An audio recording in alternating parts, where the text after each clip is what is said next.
Hello everyone, it's Guns for Hire. Some of you know me as Dumber, some of you think I'm dumb. Dummity dumber, doesn't really matter. As long as you know who I am, that's all that really matters. And if you don't, though, you know what?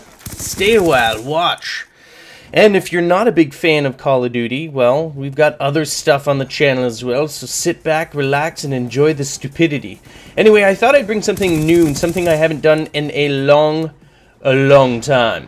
Now this is a 2-in-1 type video. This first half here obviously is free-for-all.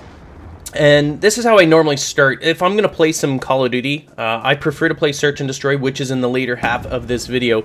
But to warm up, to make sure that I've got my, I guess my reaction speed, or more, you know, not reaction speed, but you know what I mean, like, so that I can get all warmed up. I don't know if this game necessarily is one just before the Search and Destroy game that I'm going to show you, but it's what I normally do. Play some free-for-all, get the sort of juices flowing, and then go into Search. Because for me, Search is more of a... I use more strategy in it. And that's also the other reason why I'm showing you free-for-all. Just to show you that, hey, look, I actually move around. If you watch my Search and Destroy videos, you don't see me moving around. A lot of people are like, oh, you're just a camper. But I'm not.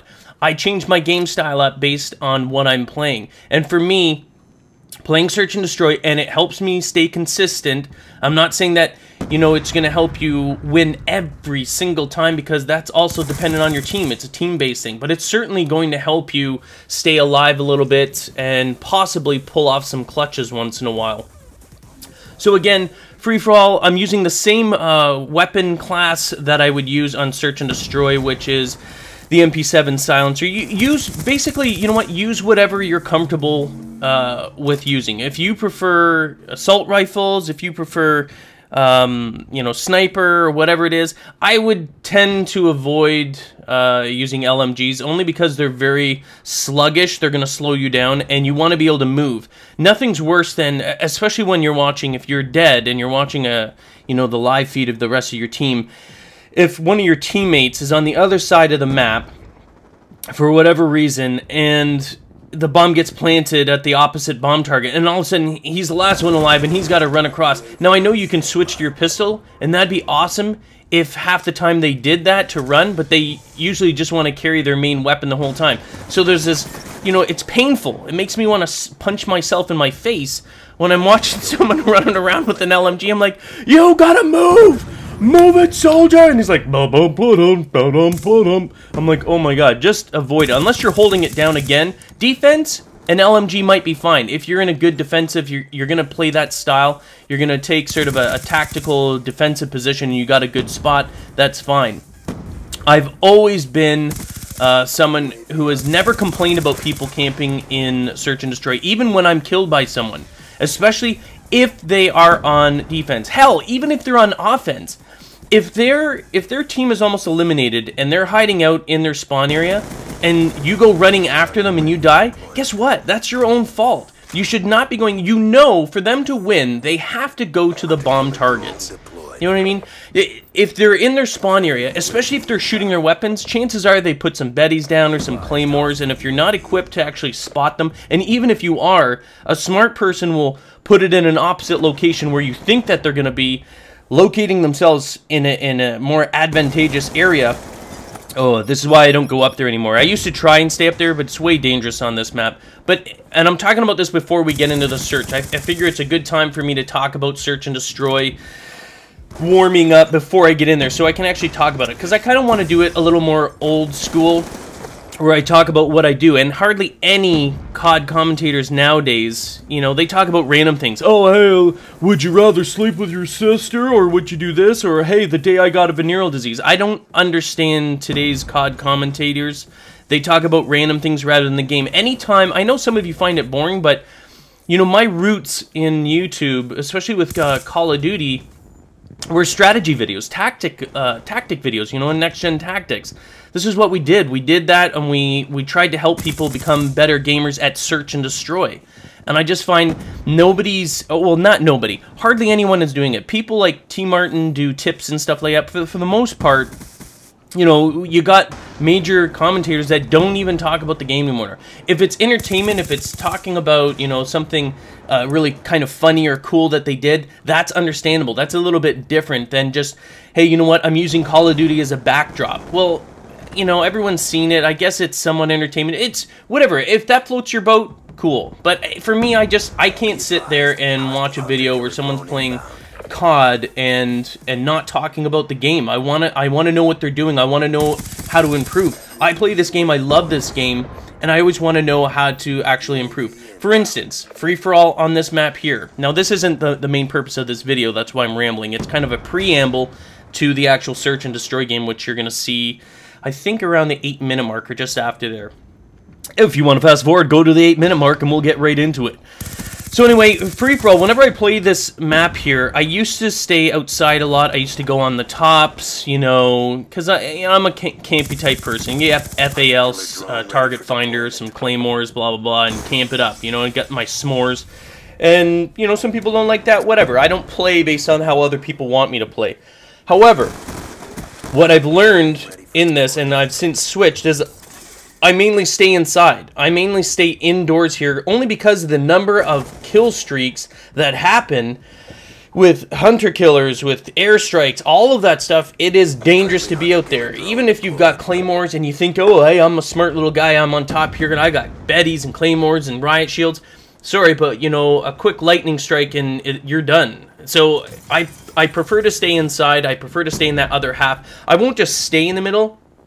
I kind of sweep back and forth between it because of the spawns.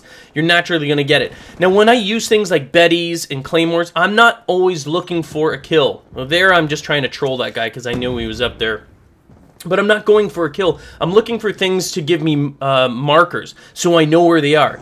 If I've got a Betty and I've got a shock charge and I put one on each side and I know, like here, I know there's a shock charge. If I'm scouting down here and all of a sudden my shock charge goes off, boom, I turn around and I can anticipate and usually kill the person coming in. That's why I use them. It's the same in search and destroy. It's not always to get kills with them, it's to alert me. It's like having this sort of perimeter. Although they know it and you know it, that they've set it off, it still gives you that additional information rather than running around blindly and hoping you're going to find them. Now, we're getting close to the search and destroy game. What I'm going to say is if you do not like people that are campy, don't bother watching it, because you're just going to complain, and that's not the point of it. And I really don't care if you complain. If you complain, that's fine. This works for me. It helps me become consistent. I look at search and destroy game, you know, the way it is. You got one life. I'm not going to go running around willy-nilly. Always, you know, being cautious.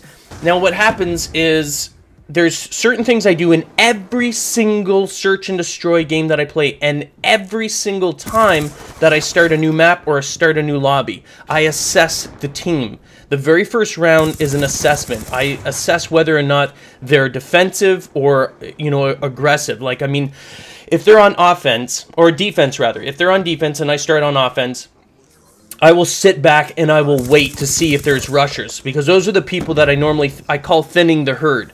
They just can't wait. And on defense, it doesn't make sense to me. So I usually sit back. All right, so we're at the end here. It was an okay game. Let's get into the search and destroy. All right, so we're first round. We are on offense. This is what I'm talking about. And normally I don't like grabbing the bomb. I don't like the responsibility of it. In this case here, I'm like, okay, well, somebody's got to grab it. I know, honestly, I almost never grab it. So this is my assessment side.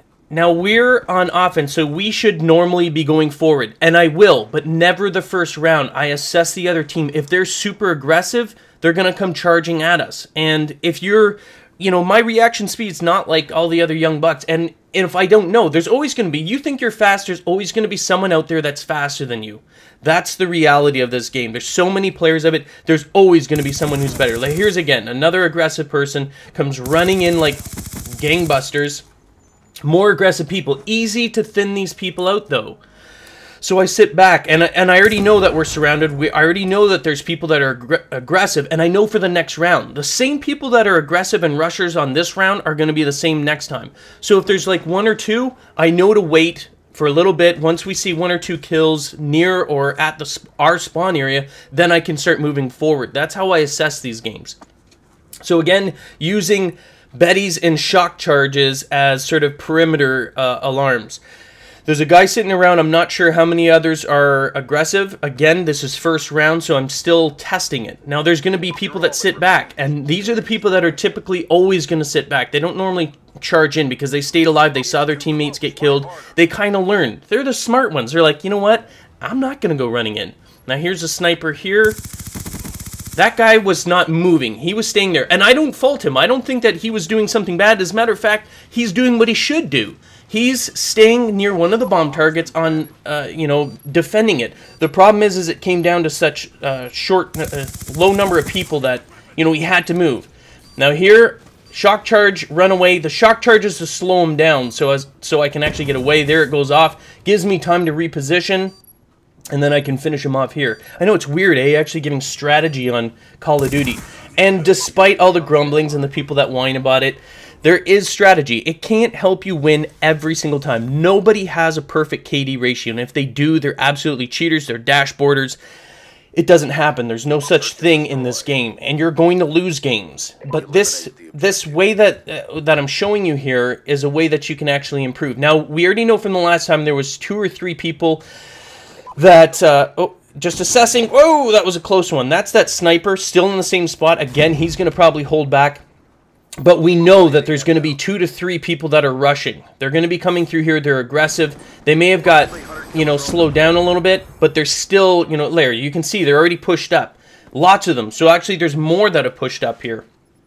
Now, because of that, I'm not going to go running in there. They're already positioned in there. It looks like they're not moving, so it looks like they're sort of, you know, hunkering down, and when that happens, you're likely to run into claymores, or you're likely not to know exactly. They could be prone somewhere in a corner. Not good. So my thing is patience. Patience will draw these people out. They can't help it. They can't help it, like this guy and the other guys. A lot of players, and maybe you're like that as well, you don't have the patience to wait it out. I mean, you've got a set number of time on the limit, or a set number of time on the limit. You've got a set number of time to actually accomplish your task. All you need is about 30 seconds. Now I'm at 45 seconds there. I'm in no rush. I know that this team is aggressive. Let them come in, thin them out. This is the second time. Now I'm making sure, because I know that sniper's back here, and I wasn't paying attention to whether or not he was dead. We're going to throw that in there just in case he's in there. Check the back, and then we're going to move forward. Now I saw that guy move across. Not smart to shoot at him. First of all, he's far away. Second of all, he had no idea that I was coming in here. So it gives me an opportunity to plant the bomb. I'm going to come back here, and I'm going to actually return to place the Guardian. Right away I get out, because I don't know how far away that guy ran. The Guardian now, you may see as a waste, I have no other kill streaks available, but you'll see I get the full gamut the next run around. So it's not a waste, especially if you can stay alive. You're going to get them back. I believe I have Hardline on as well, so it helps me get those things back. Now, I don't expect that Guardian to actually kill the person, but it's going to slow him down enough, or it's going to let me know that someone is actually there. It's going to start going off, and it's going to give me that time I need to kill that last player here. Now I'm being cautious, nervous little Nelly there. Whoa, whoa, whoa. He's shooting. He's good. And boom. Look, all my kill streaks back. Or point streaks, whatever. They say point streaks, but let's face it, you get way more for killing, so I call them kill streaks. Tomato, tomato. On to round 3. Now I believe we're still going on offense. One thing I noticed, and you'll see, I believe in this round here, it's going to switch up. I'm going to actually go right through the center after I do my typical sort of wait. I'm going to wait for these guys again, knowing that this team is aggressive. Usually they repeat the same thing. They go over and over again because my teammates are giving them kills. So it's kind of like reward. It's, you know, it's basic psychology. If they run and do something and they get a kill or something, they're going to keep doing it. There again, he's switching it up. But again, he's not prepared for the super master camper. I'm very patient in this game. I don't purposely camp. If this team wasn't aggressive in the beginning, if they didn't rush, then the next 2 rounds in offense, I would actually be moving forward. I'd be more aggressive myself. But I weigh it. I'm not going to take the chance that someone else is faster than me on the trigger or response. My sensitivity is very low. Like, I believe it's at 3. So I don't stand a chance if I'm going across. It's because my accuracy is bad. So now, the team's moving forward. We got the guy with the bomb moving up there, I see that as sort of the line. If I see a player or my teammate pushed up beyond it, then I'm going to move in. But I'm still very cautious because the team's aggressive here. I believe right now I'm communicating with him, telling him get the bomb planted. We pushed up enough that it's safe. Here, just setting up a perimeter. Now, I don't have to necessarily look at that side. If they're going to hit that shock charge, I'll know to get up, turn around, and kill them. If they come through the center the way I was facing, I'm going to be able to shoot or kill anyone coming from that side there. And again, because I'm prone, if they slip around that other side, I'm going to be able to nail them as well. Now, you see one of my teammates killed there, but I'm not going to move. There's no point in me moving. I'm not bloodthirsty. I don't go, like, right away. I'm not the guy who's like, I want to kill everyone. I want to get all the points. I want the win. That is it. And because my teammate was there was no need for me to actually get up and go after him. If he died, I know to move in. And then he'd probably feel comfortable to try and actually defuse, which would put him in an awkward, or not an awkward, you know, a position, you know what I'm saying. He'd be prone trying to fuse and an easy kill. So I got all my kill streaks. I know it's all technical jarble here, but I do one take. I don't go over and over again. We're just talking, having fun. Now remember also, this is the last one. We're going to set it up. I find the center, whoa, that was close. The center is kind of a dangerous place, and I don't typically go through there. I'll avoid it simply because of snipers. Just you don't stand a chance. I didn't mean to put a Guardian there. I was using that. Actually, don't use my Guardian. I get lucky here. Watch this. This is a problem that I have. Not here, but you'll see in a second here. Right there. Panic knife. I got saved by my... I was lucky to even be alive. My teammate killed that guy. But I have a problem panic knifing. I react very strong. I hold my controller very strong. And that's usually what happens. But anyway, if you'd like to see more, I will get more tips. It's very old school. You know what? Leave a like. Let me know if you'd like to see some more search and destroy strategies or duel, free for all and search and destroy. Anyway, thanks. Bye.